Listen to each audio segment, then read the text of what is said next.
Welcome to Morbidly Bewitched and a happy Halloween to you all. My absolute favourite time of year. I have, as you can see, made an effort.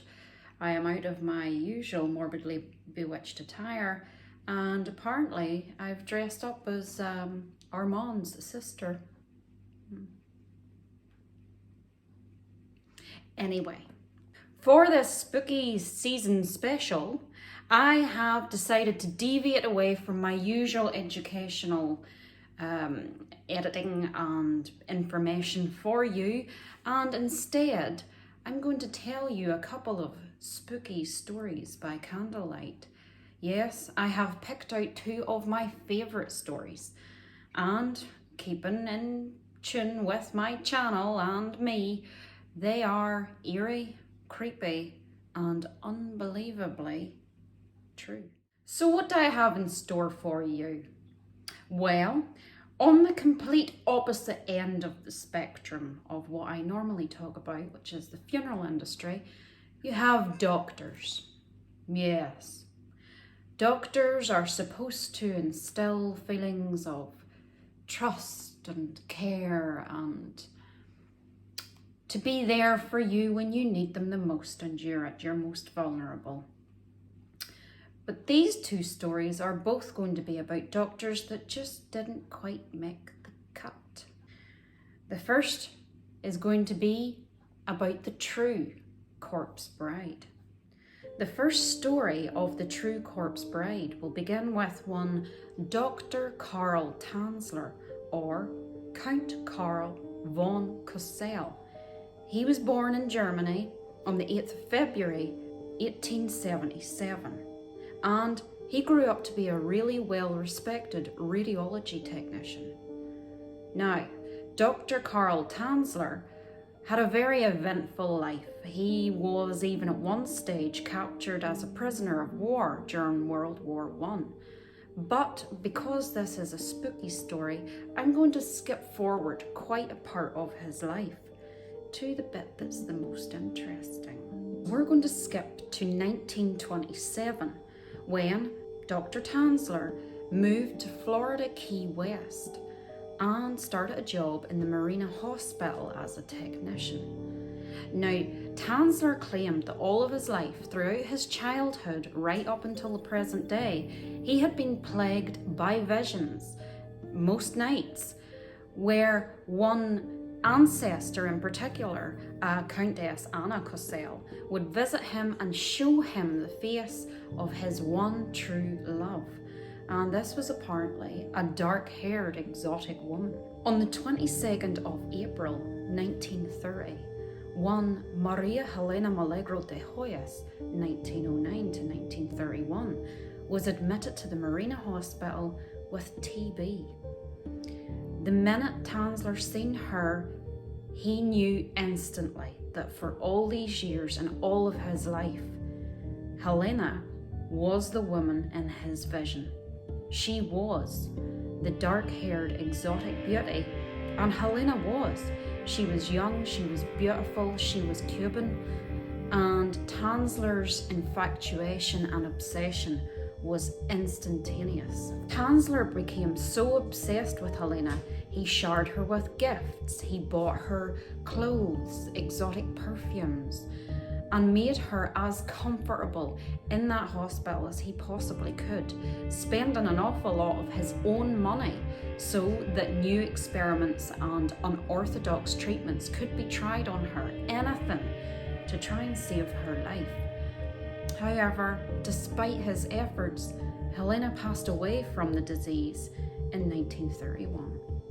Now, because Tanzler was absolutely convinced that Helena was his one true love, he wasn't going to let something as daft as death get in the way of that.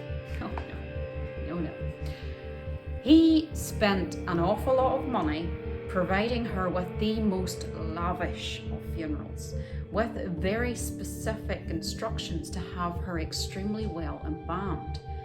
He then also commissioned for the erection of an extremely elaborate above-ground mausoleum for her body to lie in wake. A mausoleum that he only had the key for.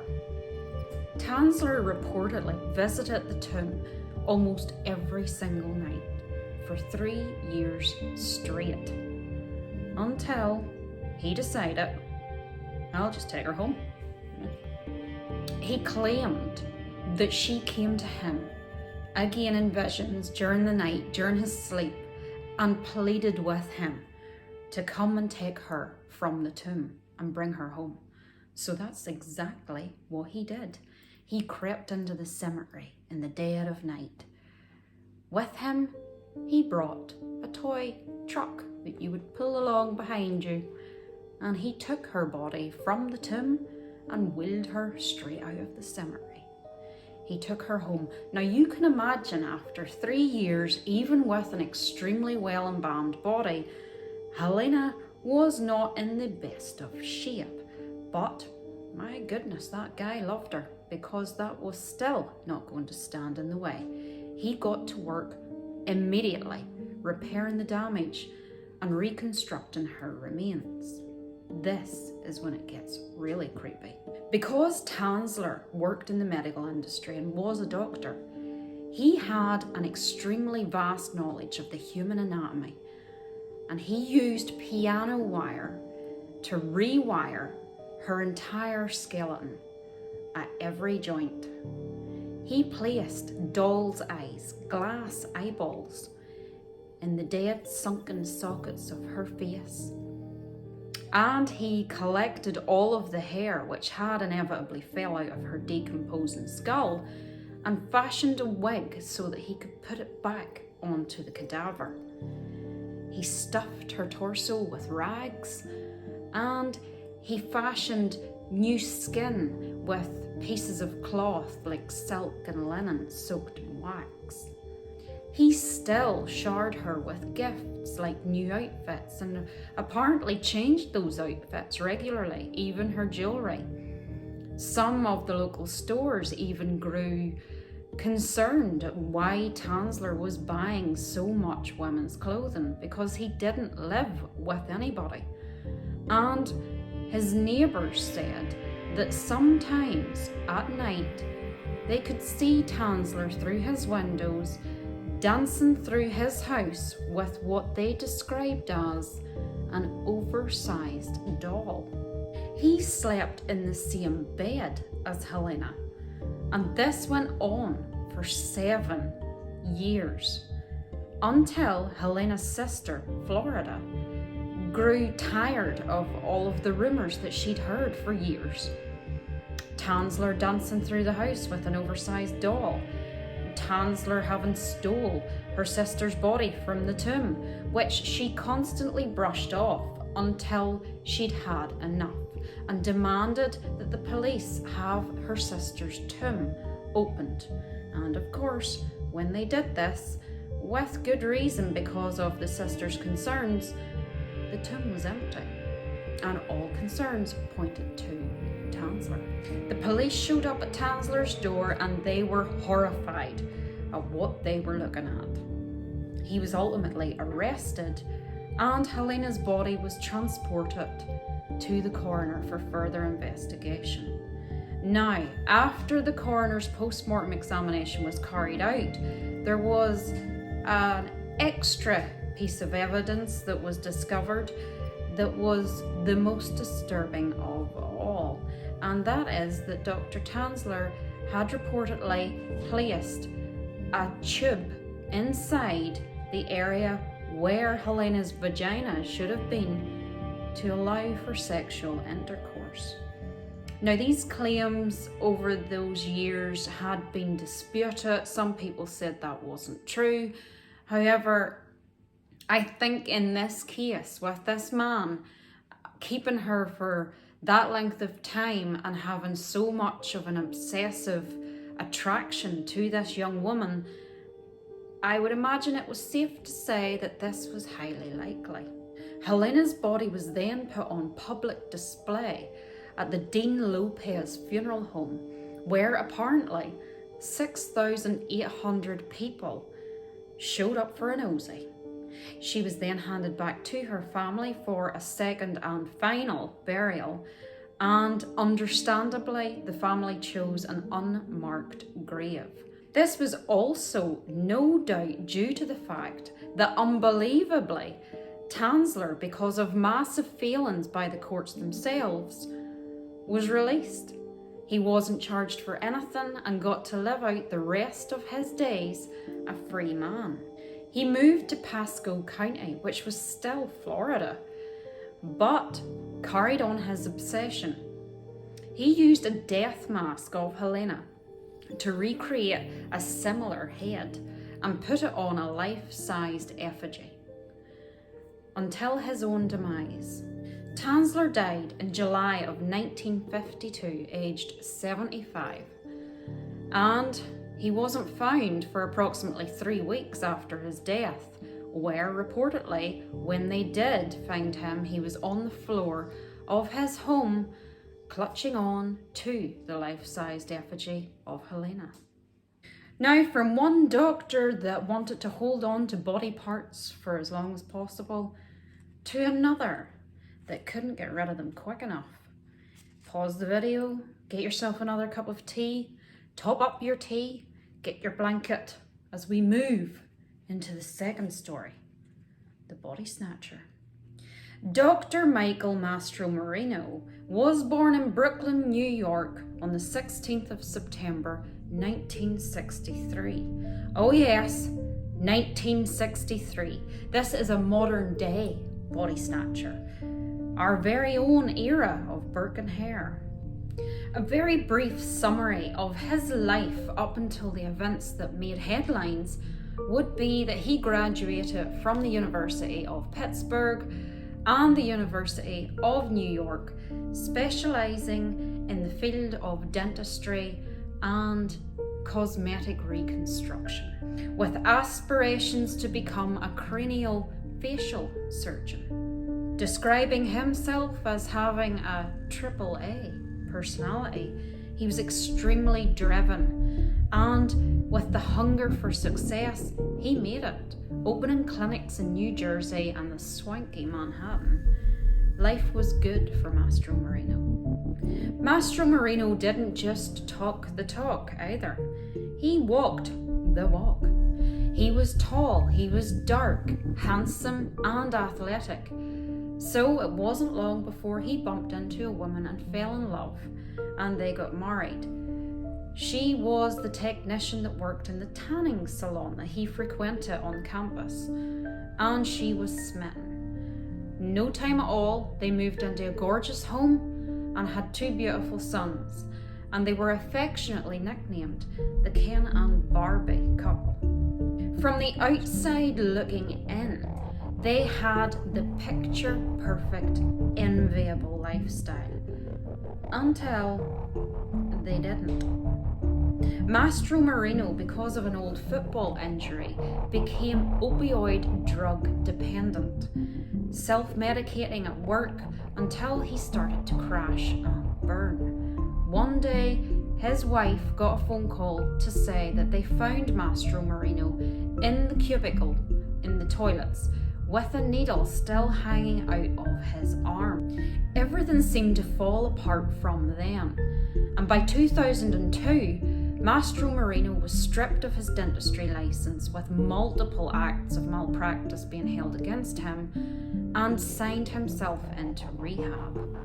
Mastro Mourinho spent about 3 to 4 weeks in rehab, and when he got out, he had a new lease on life and an overwhelming urge to chase down that desire and hunger for success once again. But having been stripped of his dentistry license, he had to become creative. He wanted something else in the medical profession, and something that would recreate that lavish lifestyle that he had grew so accustomed to. He applied for a license to enable him to harvest human tissue, which he successfully got, with the intention to supply all of the major biological medical tissue industries for donations. He registered his new business under the name Biomedical Tissue Services. Now, human tissue can be used for a multitude of things. Veins can be used for bypasses. Tendons can be used for torn joints. Bones and bone marrow can be reused, and skin can be used for grafting. So there is ample opportunity for all of us to be reused, kind of like recycled, I suppose, so to speak. You will also hear throughout these stories a tiny pitter-patter in the background, and no, it isn't the demons from hell. It's my tortoise Murphy wrecking my living room. Harvesting human tissues is a huge business, with hundreds if not thousands of people sitting on waiting lists to receive new donations. It's not unlikely to conceive that intelligent enough people and shady characters could exploit this industry. And that's exactly what Mastro Mourinho did. To feed these biomedical giants, Mastro Mourinho developed an extremely healthy network of funeral homes right across New York. He would pay a funeral director $1,000 to be able to harvest tissue on one deceased, but in turn could make anywhere between $10,000 to $18,000 from harvesting from one deceased. So you could do the maths. He travelled around harvesting tissue from different donors, but set up a permanent base on the second floor of the Daniel George and Sons funeral home for his cutting room. And with an average workload of approximately 20 bodies per month, the money started rolling in. Yes, Ken and Barbie were well and truly back on track, even more so than he was in his previous job. The money was phenomenal, and he moved his entire family into a brand new millionaire's mansion, which reportedly had a heated drive so that you didn't have to shovel snow in the winter. Now, if that's not lavish, I don't know what is. But it was short-lived. It turns out that behind the scenes was a macabre web of lies, forgery, deception, neglect, and dissection. You see, human tissue donation is an extremely legitimate and life-saving procedure. However, there is a checklist as long as your arm that must be adhered to before that tissue can be accepted. Things like consent from the next of kin, sometimes consent from the actual deceased before they've died. The body themselves, the donor, has to be viable with no carrying diseases or viruses or pathogens within their system. They have to fall within a certain age bracket. Mastro Mourinho decided to ignore all of the above. Mastro Mourinho's downfall occurred whenever the funeral home that he used as a base was sold. The new owners arrived, and they were also funeral directors, and they started looking through the books and the finances, and nothing added up. Everything looked suspicious. There appeared to be shady goings-on to do with the books, so much so that they contacted the police.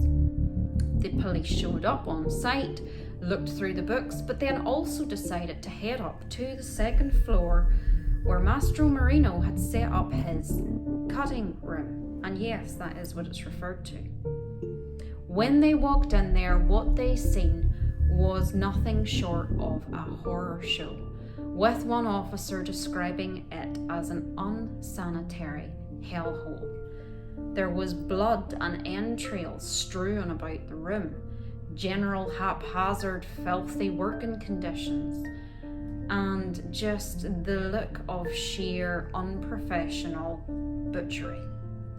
Mastro Mourinho was going through bodies like a child in a sweet shop. He was taking them in, he was taking their eyes, he was taking their skin, their veins, their tendons. He was taking their leg bones, their arm bones, and he was replacing those bones with standard plumber's pipes, so that when the body was dressed, they could be viewed without raising suspicion of, let's just say, the clothing looking a tad flat. To do this, he had to falsify all of the documents to do with that deceased. Their cause of death, what age they were, their consent forms, absolutely everything was forged. He had no permission from any family member to do what he did to those deceased. And if that wasn't upsetting and disturbing enough, he was also using non-viable donors, like someone with an infectious disease when they died, and putting on the death certificate that it was actually a heart attack that caused their death, which meant this tissue was going to be reused in another person and ultimately cause them to become extremely ill. One woman, one example of many, suffered severe infection, which led to septic shock. She had to undergo dialysis and ended up with permanent paralysis because she received infected tissue from a cadaver from Mastro Mourinho's company.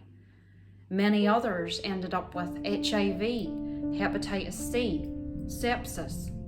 The list was endless. Some surgeries only lasted a short period of time because tendons that were used were claimed to have came from a cadaver that was 60 years of age when they were actually 75 years of age. The can of worms was officially opened, with not only all of those poor living people and patients going through what they went through, but the trail of destruction continued with a massive investigation into all of the cadavers and their mistreatment.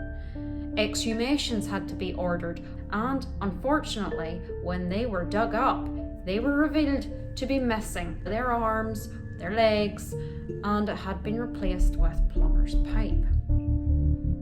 Hundreds of families were left in a state of absolute devastation, and Mastro Mourinho was ultimately arrested in February of 2006, aged just 42. He unbelievably, due to his intelligence and having an extremely good barrister, got away with all of it. He blamed it on everybody else. He claimed that he was handed these documents that were already filled in. He said it was different people that was forging the consent forms. He claimed that it was someone else that said or stated that the person had died of a heart attack when they had actually in fact died of cancer. He blamed everyone else for every single malpractice. Fortunately, this horrendous doctor or butcher must have had the tiniest ounce of conscience somewhere in his body, because in 2008 he gave up the ghost and came clean. He subsequently was sent to prison with a sentence of 18 to 52 years to be served. When his wife asked him, "Why did you do that? Why did you do such a horrible thing?" his response was apparently greed. Mastro Mourinho didn't manage his entire sentence, however, because on the 7th of July in 2013, aged 49, he died from bone cancer, ironically enough. So there you go. That is my two creepy true tales of deceit from the doctors. And I hope you have the loveliest Halloween. Please subscribe. When you see me the next time, I'm going to be back into my normal attire. Stay spooky, and I'll see you soon.